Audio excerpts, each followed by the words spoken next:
राजस्थान के दक्षिणी हिस्से में जहाँ दूर दूर तक रेत के टीले हैं, दिन में सूरज आग उगलता है और रात में हवाएं सिसकती हैं। वहीं एक छोटा सा गांव था, धोरिया। गांव के बाहर पुराने पीपल और टूटे हुए मंदिर के पास एक बहुत पुराना शमशान घाट था। लोग दिन में भी वहां जाने से कतराते थे।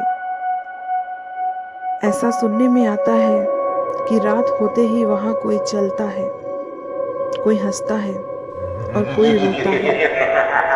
इसी शमशान में कई सालों से एक अजीब सा गोरी बाबा रहता था। उसका नाम किसी को ठीक से नहीं पता था, ना ही किसी ने कभी उसे ठीक से देखा। लोग उसे बस शमशान वाला बाबा कहते थे।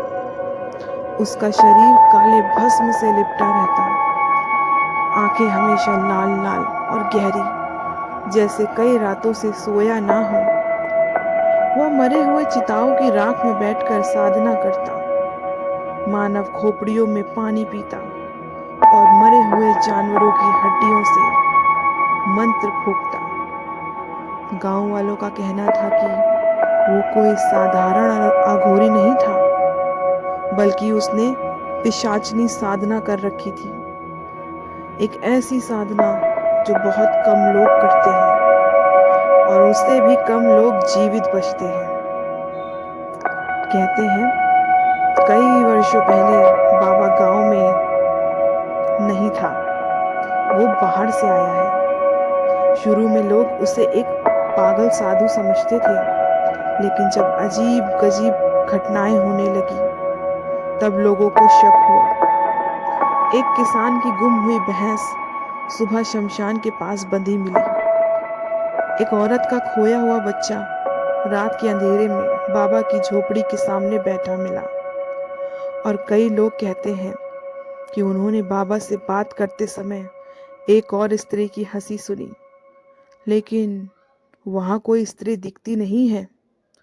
उस हंसी में मिठास भी थी और खौफ भी, जैसे किसी ने कान के पास फूंक मारी हो। धीरे धीरे बात फैली कि बाबा ने शमशान में आधी रात को उल्टी साधना की थी। नए अमावस्या की रात, जब ना चांद होता है ना रोशनी, उसने 7 शमशानों की राख इकट्ठा की, एक कुंवारी की चूड़ियां ली, एक मरे हुए बच्चे का कपड़ा, और अपनी ही जीभ से खून निकालकर मंत्र पढ़े। कहते हैं उस रात शमशान में हवा बिल्कुल रुक गई थी। कुत्ते रोने लगे और दूर कहीं औरत की चीख सुनाई दी।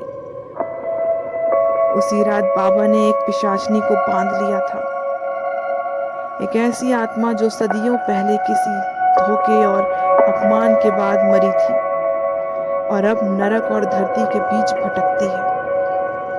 बाबा ने उसे अपना गुलाम बना लिया था। लोग कहते थे कि बाबा जो भी काम चाहता, बस शमशान में बैठकर आंखें बंद करता और अगली सुबह काम अपने आप हो जाता। किसी का दुश्मन बीमार पड़ जाता, किसी के घर में आग लग जाती, तो कहीं किसी को अचानक धन मिल जाता। कई लालची लोग चुपचाप रात में बाबा के पास जाते, चढ़ावा चढ़ाते और अपनी मन्नत कहते। बदले में बाबा कुछ नहीं बोलता, बस मुस्कुराता। लेकिन लोग कहते थे कि असली सौदा बाबा से नहीं, उसके पीछे खड़ी उस अदृश्य पिशाचनी से होता था, जिसने भी लालच में उसे गलत काम करवाया। कुछ महीनों बाद उसकी हालत खराब हो गई। किसी की पत्नी पागल हो गई, किसी का बच्चा बीमार पैदा हुआ और कोई खुद फांसी लगाकर लटका हुआ मिला। कहानी का सबसे डरावना हिस्सा तो तब शुरू हुआ जब गांव में एक पढ़ा लिखा लड़का आया, जो इन बातों पर जरा भी भरोसा नहीं करता था। उस लड़के ने ठान लिया कि वो कुछ भी करेगा, पर इस बाबा की सच्चाई तो जान कर रहेगा। फिर आती है अमावस्या की रात। अमावस्या की रात वो चुपचाप शमशान पहुंचा और एक पेड़ के पीछे छिप गया। आधी रात के बाद उसने देखा बाबा चिता की राख में बैठा मंत्र पढ़ रहा था। और उसके ठीक पीछे एक औरत की परछाई थी, जिसके पैर उल्टे थे, बाल जमीन को छू रहे थे और आंखें जलते कोयले जैसी थी। वो औरत नहीं थी, वो तो एक पिशाचिनी थी। वो कभी हंसती, कभी रोती और कभी बाबा के कान में कुछ फुसफुसाती। अचानक उस पिशाचिनी ने सिर घुमा के सीधे लड़के की तरफ देखा और वो लड़का वहीं बेहोश हो गया। सुबह गांव वाले उसे शमशान से बाहर से लेके आए। शमशान के बाहर मिले सफेद बाल, आंखें सुन्न और जुबान से बस एक ही बात निकल रही थी, वह बाबा की नहीं, बाबा उसकी कैद में है। कुछ ही दिनों बाद अघोरी बाबा अचानक गायब हो गया। उसकी झोपड़ी खोपड़ी सब वैसा ही पड़ा था, लेकिन बाबा नहीं मिला। कुछ लोग कहते हैं कि पिशाचनी ने उसे खा लिया, कुछ लोग कहते हैं कि बाबा ने मोक्ष पा लिया, और कुछ आज भी मानते हैं कि शमशान की रातों में जो परछाई दिखती है वो बाबा और पिशाचनी दोनों की है। आज भी धोरिया गांव में कोई अमावस्या की रात शमशान की तरफ नहीं जाता, क्योंकि हवा में आज भी कभी कभी एक औरत की हंसी सुनाई देती है और लोग कहते हैं जो सुन ले वो ज़्यादा दिन चैन से नहीं जीता।